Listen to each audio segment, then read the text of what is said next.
Her parrot kept repeating the same strange phrase for weeks. No one listened.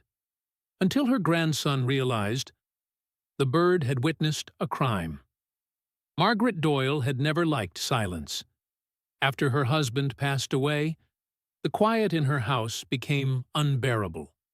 The ticking of the clock, the creak of the pipes, the groan of the wind, it all felt louder now, and lonelier. That's why she kept Charlie. Charlie was a vibrant green Amazon parrot with a crooked red streak above his beak and a temper as fiery as his feathers. He had lived with them for over a decade, always talking, always whistling, always filling the space with sound. Now, it was just the two of them, Margaret and Charlie.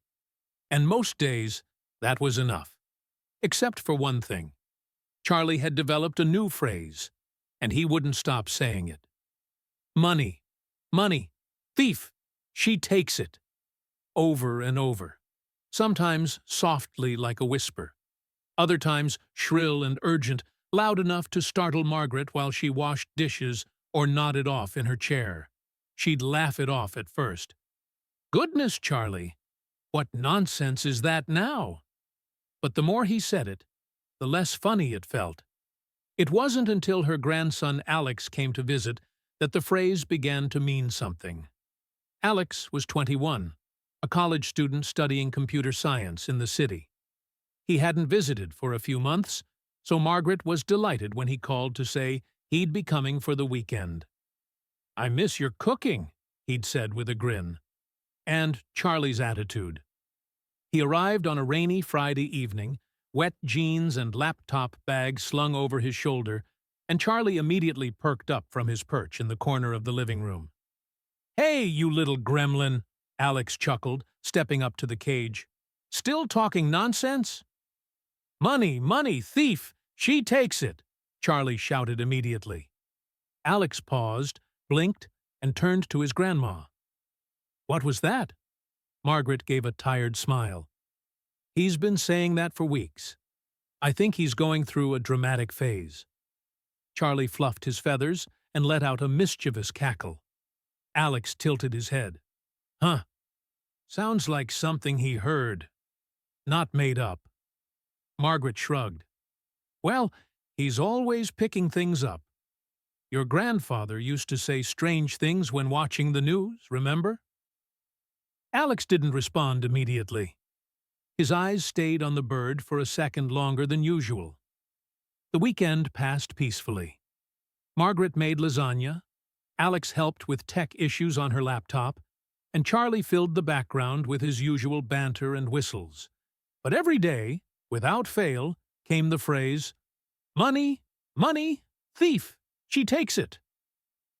One morning, it came out while Margaret was in the kitchen preparing tea.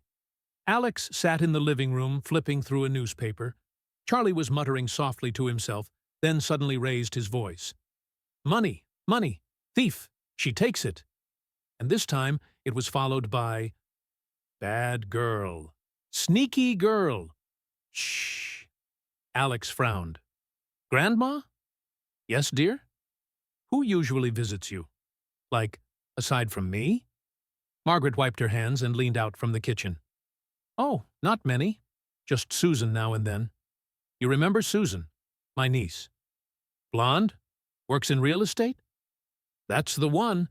She comes by every few weeks to help me with groceries, bills, things like that. She's sweet." Alex nodded slowly. "Has she been around lately?" "She was just here Wednesday, actually." Charlie clicked his beak loudly, then shrieked, "She takes it!" "She takes it! She takes it!" Alex jolted. "Grandma, has anything ever gone missing here?" Margaret laughed, waving her hand. "Oh, no, don't be silly. I just misplace things now and then. That's all." But Alex didn't laugh. That night, he couldn't sleep. Charlie's voice echoed in his mind. "Money, money, thief."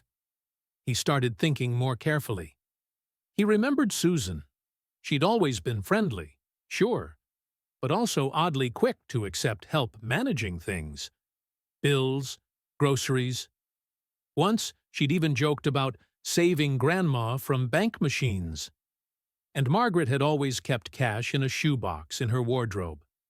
She didn't like online banking. Alex waited until Margaret was asleep before quietly opening her bedroom door.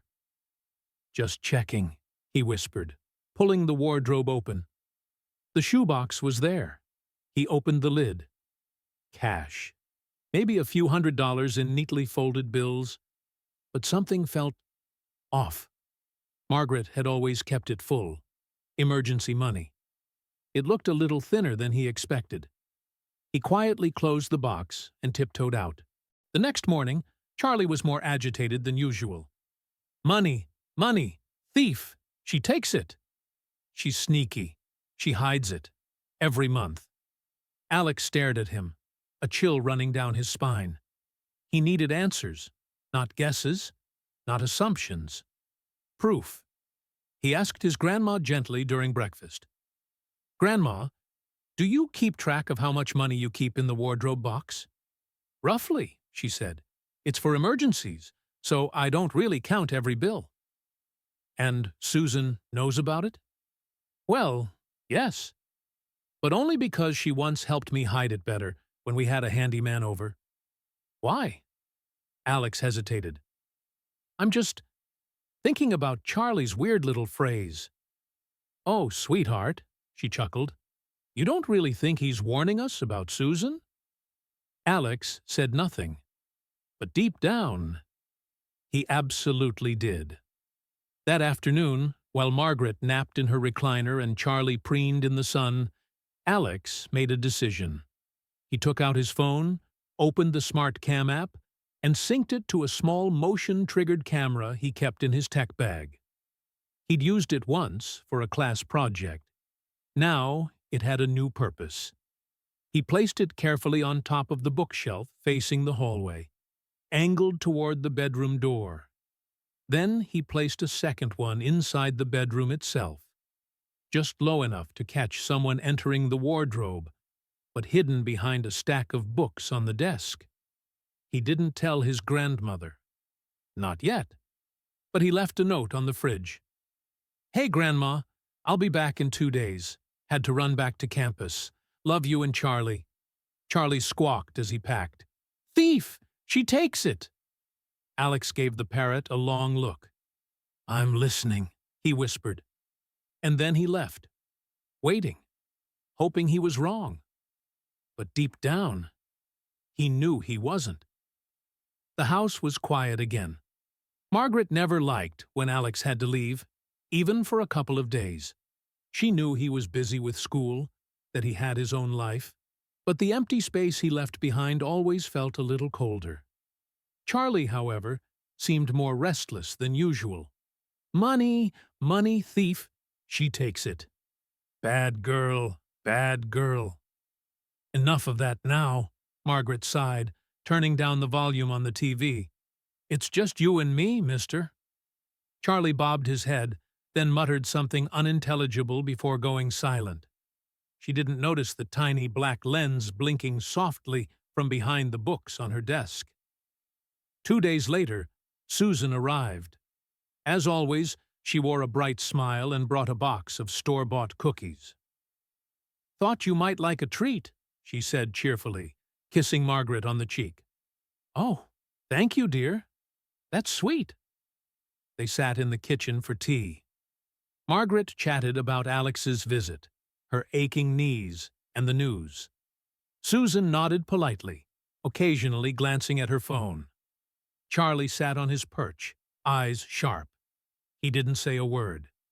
After about 30 minutes, Susan stood up. "I'll just go use the bathroom real quick, okay?" Margaret smiled. Of course. But Susan didn't go to the bathroom. She walked straight down the hallway to the bedroom, opened the door slowly, and slipped inside. The hidden camera blinked once. Recording. Susan moved with practiced ease. She glanced over her shoulder, opened the wardrobe, and pulled out the old shoebox without hesitation.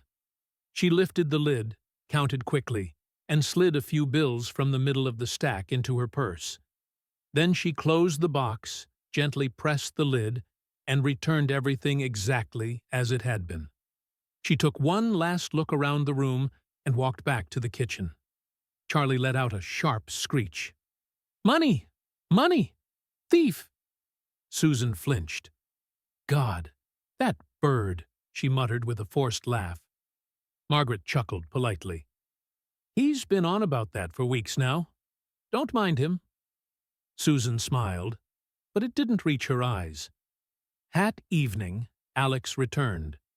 He rang the doorbell, holding a bag of groceries and a USB drive in his coat pocket. Margaret hugged him tightly, surprised but pleased. "Back so soon?" "I finished everything early," he said, smiling. Charlie flapped his wings behind them. "She takes it. She takes it." Later that night, after dinner and dishes, when Margaret had gone to bed with her book and cup of tea, Alex sat alone in the living room with his laptop. He plugged in the USB drive, opened the folder, watched, and everything in him went cold. There it was, crystal clear. Susan entering the bedroom, opening the wardrobe, taking the money. Her calm, casual movements, like it was routine, like she'd done it a dozen times before. Alex watched it twice, then leaned back on the couch, rubbing his temples. She hadn't even hesitated. She hadn't thought twice about stealing from her own aunt. And the worst part? Charlie had been trying to tell them the entire time. The next morning, Alex made his decision. He sat across from his grandmother at breakfast, toast untouched. "Grandma," he said carefully, "do you trust Susan?" Margaret blinked. "Well, yes, of course. Why?" Alex reached into his pocket and pulled out the USB drive. "I need you to watch something."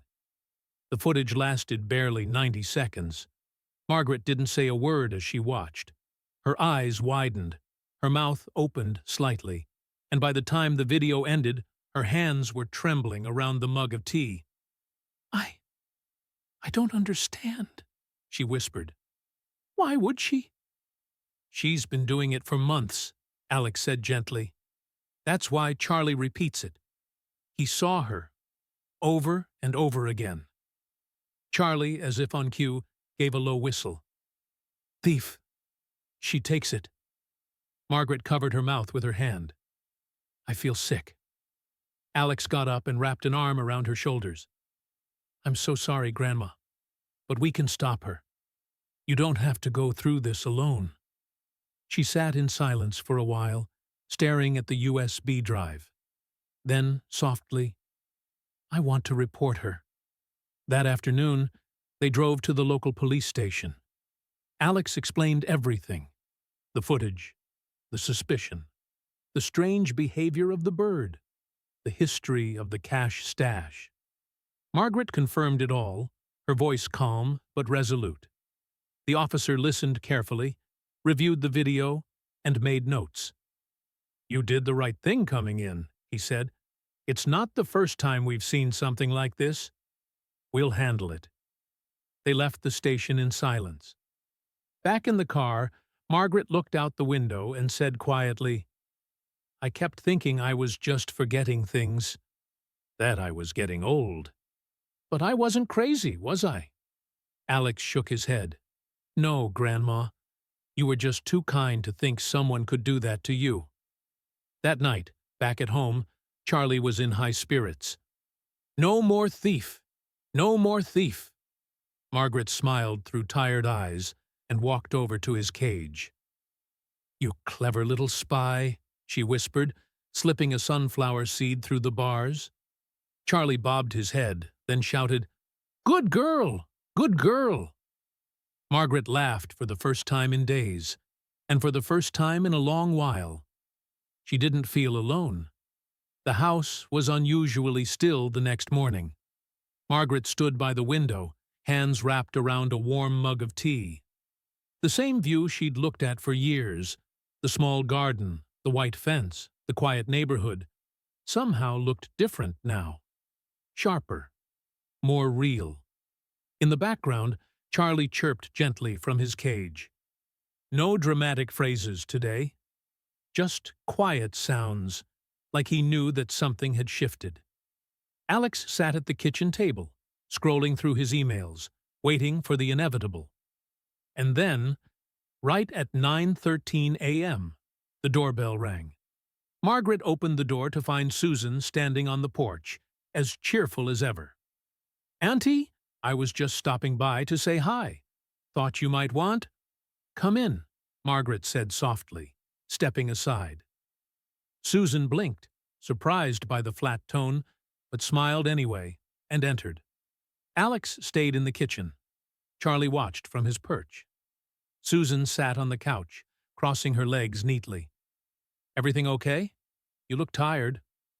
Margaret sat opposite her, took a breath, and said, "I know what you've been doing." Susan blinked. What do you mean?" Margaret's eyes didn't waver. "The money. From my bedroom. From the wardrobe." There was a long pause. Then Susan laughed, too quickly, too loudly. "What? Aunt Margaret, are you serious? That's crazy. You must have—" "I saw the video." Silence. Cold, heavy silence. Alex stepped into the room, holding the USB drive in his hand. Susan's smile faded. "You had no right to record me," she snapped, standing up. "You had no right to steal from your own family," Alex replied, calm but firm. Margaret stood too, her voice shaking. "I trusted you. You were like a daughter to me." Susan opened her mouth to speak, but no words came out. Her face flushed, her hands trembling. For a moment it looked like she might cry. But instead, she turned sharply and stormed out the front door without another word. The silence returned. Charlie broke it. "Thief! She takes it! No more thief!" Margaret gave a sad smile. He knew all along. The police came later that afternoon. Margaret filed an official report, and Susan was contacted for questioning. The video evidence, combined with Margaret's testimony and Alex's timeline, was more than enough. Susan didn't deny it. Not anymore. She confessed to taking money during several visits, claimed she meant to return it someday. She was ordered to repay every dollar, and banned from contacting Margaret again. In the weeks that followed, peace slowly returned to the house. Alex stayed a few extra days, just to make sure Margaret felt safe.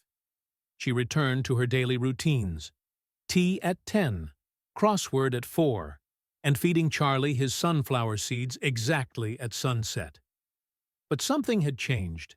She was stronger now, more aware, less willing to dismiss her instincts or Charlie's. And Charlie? He was back to his usual tricks, whistling TV jingles, mimicking the microwave beep, occasionally shouting things like, "Don't touch Grandma's money," or "Thief, go bye-bye." Alex laughed every time. One afternoon, Margaret invited a neighbor over for tea. They sat on the porch, chatting about tomatoes, politics, and hip replacements. Charlie watched from inside, preening himself proudly. Margaret leaned closer and whispered, "He saved me, you know." Her neighbor raised an eyebrow. "The parrot?" Margaret nodded. "I'll tell you one day. It's a story worth hearing." Later that evening, as the sun dipped behind the trees and cast golden light across the room, Margaret sat in her armchair with a blanket over her lap.